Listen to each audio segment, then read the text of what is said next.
جنگ کسی مسئلے کا حل نہیں ہے، اصل کامیابی وہی ہے جہاں مکالمہ زندہ ہے۔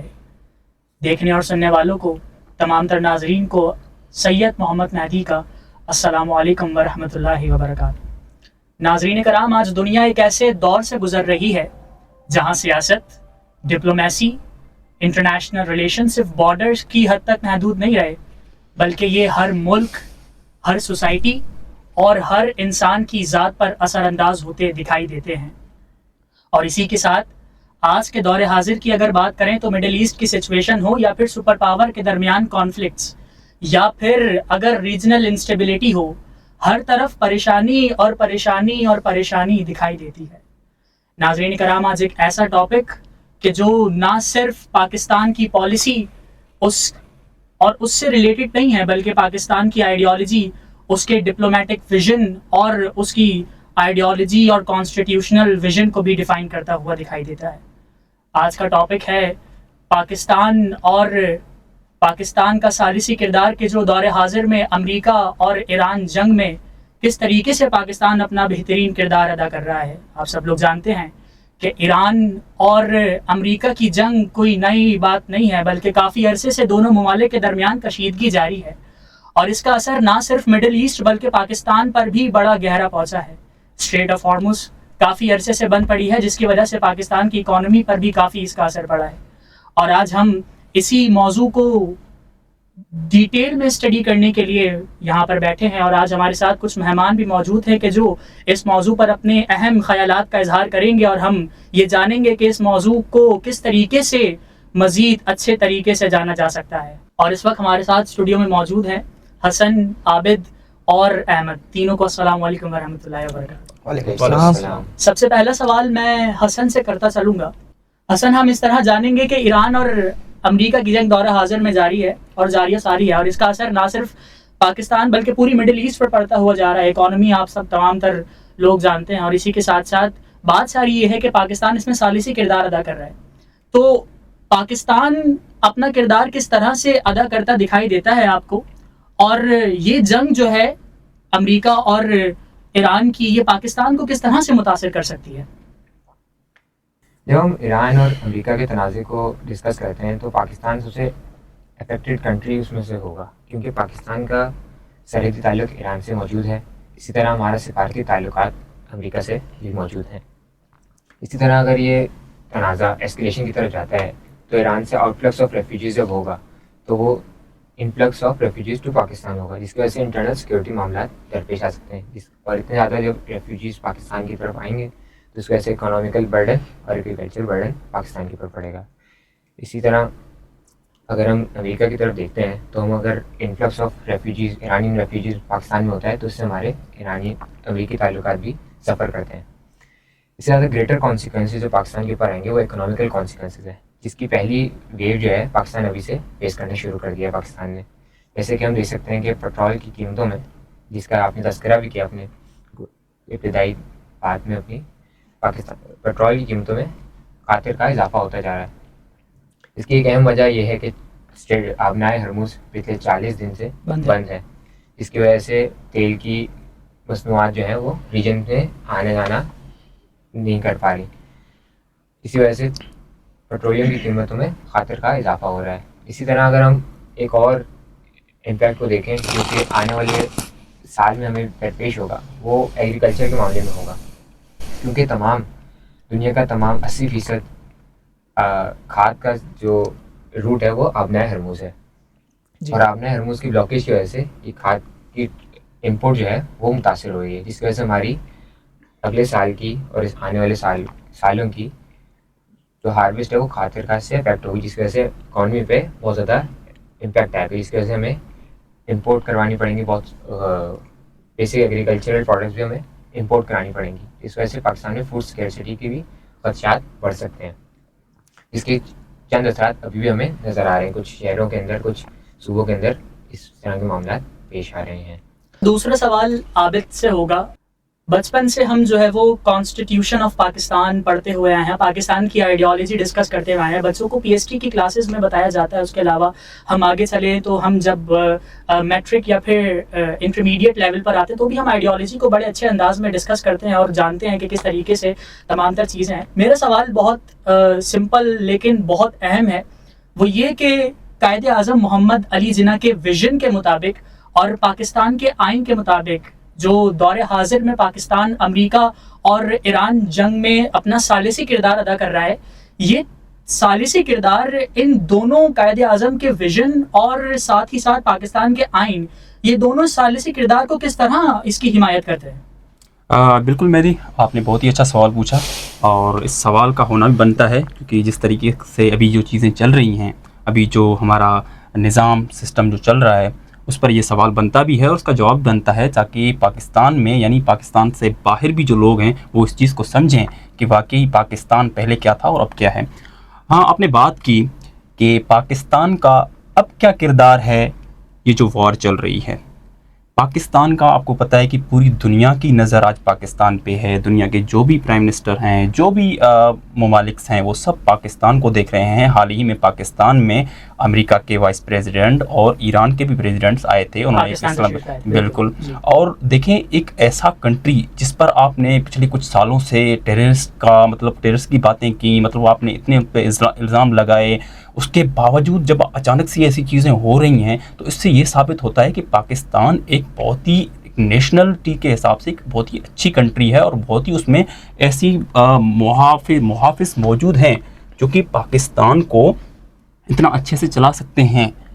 اگر آپ بات کریں اس بات کو قائد اعظم کے ویژن میں لے کے جائیں تو کوئی بھی چیز چینج نہیں ہے قائد اعظم کے حساب سے. کل بھی قائد اعظم کا ویژن اگر آپ دیکھیں تو قائد اعظم نے, آپ کو پتا ہے کہ اگر ٹھیک ہے آپ نے 2 نیشن تھیوری کو لیں, قائد اعظم 2 نیشن تھیوری دی تھی جس میں انہوں نے بتایا تھا کہ 2 قومیں آپس میں ساتھ نہیں رہ سکتی, یعنی ہندو اور مسلم. اس کے باوجود جب جو قائد اعظم کا جو ڈریم تھا وہ جب ہوا کہ بھائی جو مسلمان ہیں ان کو ان کا مذہب چینج ہے, ان کو ایک الگ اسٹیٹ چاہیے جہاں پہ وہ اپنی کیا آزادی کریں, ان کو الگ ملک چاہیے. تو جب ان کو آزادی ملنے کے جو سارے بل پاس ہو گئے تھے, تب کیا ہوا تھا, جب 11 اگست کو آپ کو پتا ہوگا کہ قائد اعظم نے ایک اسپیچ کی تھی. اس اسپیچ میں قائد اعظم نے کیا بولا تھا کہ میں نے سب کے لیے, میں نے نہیں بلکہ میری اسٹیٹ نے, اس نے ایک ایسی اسپیچ کی تھی جس میں انہوں نے بتایا تھا کہ بھئی ہمارے پاس ہندوؤں کے لیے مسجد کھلے ہیں, مسلمانوں کے لیے مسجد کھلے ہیں. تو آپ وہاں سے اندازہ لگا سکیں پاکستان ایک ایسا پاکستان جو مسلمانوں میں, یعنی پاکستان میں ایک ایسی چیز ہے جو کہ شروع سے ایک بھائی چارہ قائم کرتی ہے. اگر آپ اس کو دیکھیں کہ کس طریقے سے, تو آپ کو یہاں پہ اسلام کی بہت ساری چیزیں ملیں گی.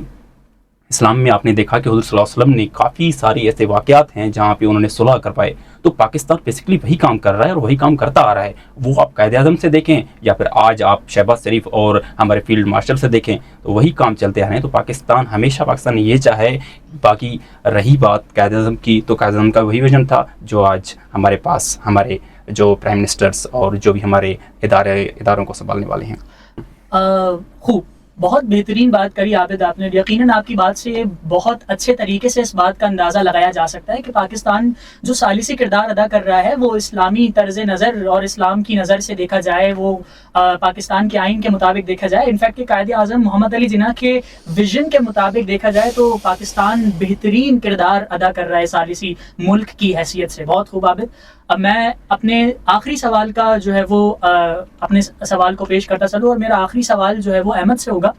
احمد, وہی والی بات جو میں نے حسن سے کی کہ ہم کانسٹیٹیوشن, ہم آئین بچپن سے پڑھتے ہوئے آ رہے ہیں اور ہم اتنے زیادہ جو ہے وہ اس چیز میں مگن ہیں کہ ہمیں پتہ ہے کہ کون سی چیز کہاں پر فیس ہو رہی ہے, کون سی چیز کہاں پر ریفلیکٹ ہو رہی ہے اور اس کا کیا پرپس ہے.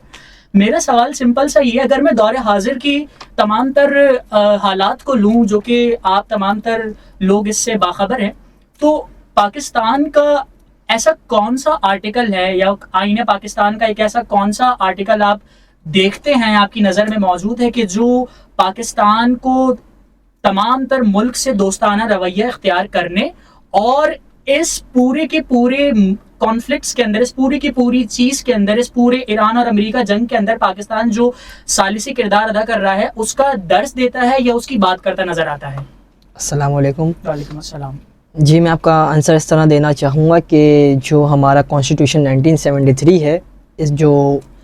بھٹو کی قیادت میں ہوا تھا، اس کا آرٹیکل 40 ہے جس کے اندر باقاعدہ طور پہ بتایا گیا ہے کہ مسلم ممالک کو پاکستان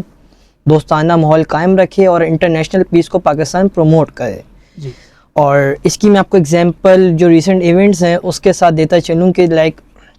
جو ایران اور امریکہ کی وار ہے، اس کے اندر پاکستان کا کتنا اہم کردار ہے کہ پاکستان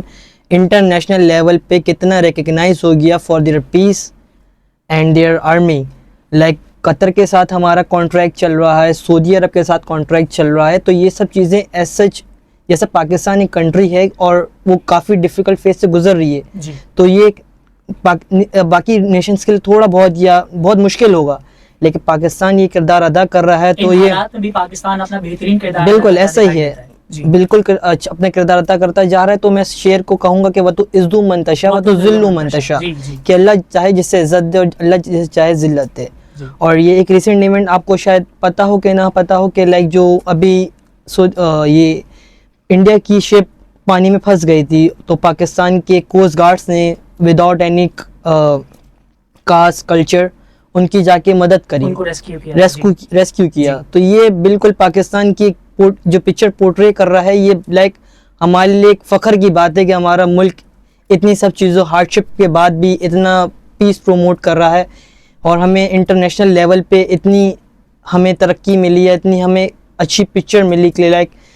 آسٹریلیا، جرمنی سب نے ٹویٹس کیا پاکستان کے لیے، اور اپنی کانفرنس تک انہوں نے کہا کہ نہیں، پاکستان نے جو کردار ادا کیا ہے وہ ہماری نیٹو پاور نے ہمیں نہیں کیا، وہ پاکستان کر رہا ہے. جی تو یہ ہمارے لیے بہت